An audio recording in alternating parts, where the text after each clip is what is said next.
Our culture is very anti-God, very anti-Christian. Culturally, no one's personal anymore. I mean, we're in the technological age where everything's text messaging, everything's email. No one really speaks face to face anymore.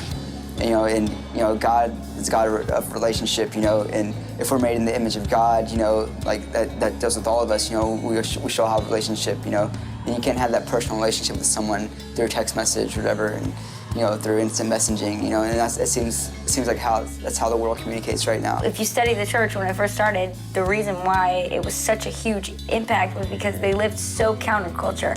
They lived so differently from everybody around them that they were like, wow, what is this? How can we, what is it that you have different? A lot of people I've run into have been burned really bad by the church.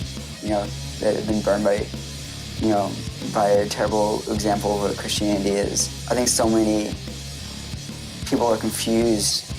So many churches and Christians are confused about what it is to be a Christian, what it is to be a follower of Christ. Living in the culture we live in, we have to ask ourselves, when this happens, do we react the way that the Bible teaches, or do we react like we don't have Christ, like we're not followers of Him? So we have to ask ourselves all the time and examine ourselves all the time, saying, well, what kind of ambassador am I for Jesus, to these amazing people who've been hurt by the church, who God loves so deeply, because if He didn't, He wouldn't have put that love in my heart for them.